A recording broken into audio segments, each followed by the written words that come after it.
हम सम्राट चौधरी जी, मुख्यमंत्री जी, आपसे ये मांग करते हैं कि इस पूरे मामले की आर्थिक अपराध इकाई ईओयू से जांच करवाइए और इस परीक्षा को रद्द करवाइए।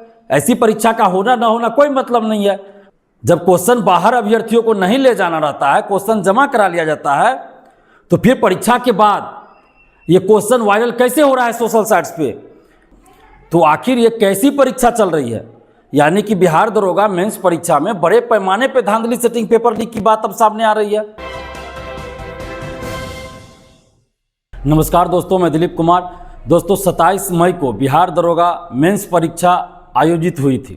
आज अखबार में एक खबर छपी है कि गया जिला में वॉकी टॉकी और ब्लूटूथ के जरिए आंसर बताया जा रहा था और परीक्षा हॉल से क्वेश्चन बाहर भी भेजा जा रहा था और व्हाट्सएप ग्रुप के जरिए आंसर सॉल्व किया जा रहा था और आंसर भेजा जा रहा था और व्हाट्सएप ग्रुप में क्वेश्चन भी भेजा जा रहा था। वॉकी टॉकी और ब्लूटूथ के जरिए ऐसा हो रहा था। ऐसी खबर आज अखबार में छपी है और पुलिस ने कुछ लोगों को गिरफ्तार भी किया है इस मामले में। तो आखिर ये कैसी परीक्षा चल रही है? यानी कि बिहार दरोगा मेंस परीक्षा में बड़े पैमाने पे धांधली सेटिंग, पेपर लीक की बात अब सामने आ रही है।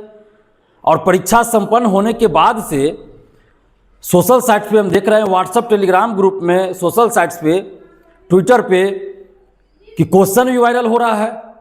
तो जब आप क्वेश्चन परीक्षार्थियों को परीक्षा के बाद देते नहीं हैं, क्वेश्चन जमा करा लेते हैं, तो फिर क्वेश्चन आपका वायरल कहाँ से हो रहा है? जब क्वेश्चन बाहर अभ्यर्थियों को नहीं ले जाना रहता है, क्वेश्चन जमा करा लिया जाता है, तो फिर परीक्षा के बाद ये क्वेश्चन वायरल कैसे हो रहा है सोशल साइट्स पे? विभिन्न व्हाट्सएप, टेलीग्राम ग्रुप में कैसे ये क्वेश्चन चल रहा है?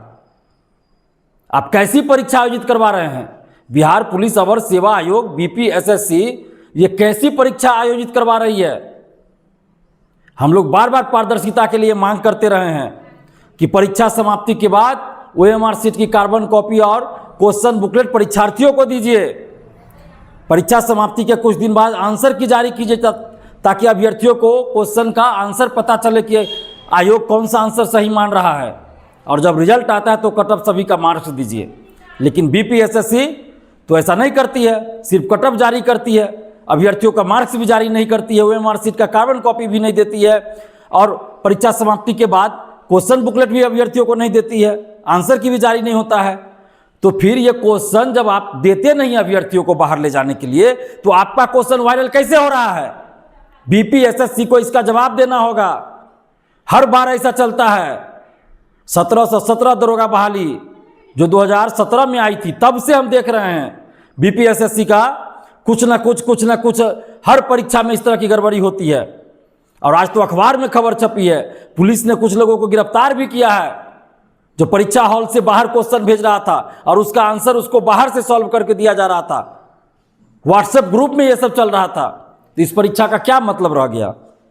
इस परीक्षा का मुझे नहीं लगता कि कोई मतलब है। ऐसी परीक्षा का होना ना होना कोई मतलब नहीं है।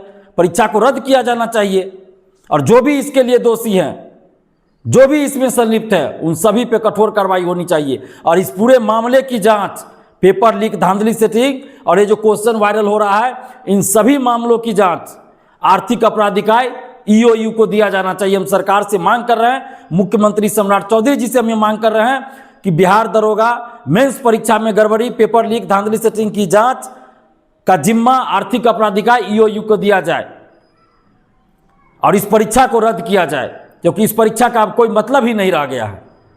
इस परीक्षा का अब कोई मतलब नहीं रह गया, इसलिए इस परीक्षा को अब रद्द किया जाए। अगर बीपीएसएससी में थोड़ी भी ईमानदारी है, अगर बीपीएसएससी के अधिकारी, बीपीएसएससी के चेयरमैन इस धांधली सेटिंग, पेपर लीक में संलिप्त नहीं है, तो वो इस परीक्षा को रद्द करेंगे और अगर वो शामिल होंगे तो रद्द नहीं करेंगे। तो अब देखना है कि बीपीएसएससी के अध्यक्ष और अन्य जो अधिकारी है वो क्या करते हैं। हम सम्राट चौधरी जी, मुख्यमंत्री जी, आपसे ये मांग करते हैं कि इस पूरे मामले की आर्थिक अपराध इकाई ईओयू से जांच करवाइए और इस परीक्षा को रद्द करवाइए और जो भी इसमें संलिप्त हो उन सब पे कठोर कार्रवाई होनी चाहिए। नहीं तो फिर आगे भी किसी परीक्षा में इस तरह की घटना होती रहेगी। जब तक बड़े बड़े शिक्षा माफिया, परीक्षा माफिया पे कार्रवाई नहीं होगी, तब तक ये रुकने वाला नहीं है। और टीआरई 3 पेपर लीक, सिपाही पेपर लीक में 3 कोचिंग शिक्षकों का नाम आया था कि पटना के 3 कोचिंग शिक्षक हैं। आखिर उन कोचिंग शिक्षकों का नाम उजागर क्यों नहीं किया जा रहा है और उन कोचिंग शिक्षकों पे कार्रवाई क्यों नहीं की जा रही है? किस बात का डर है पुलिस को?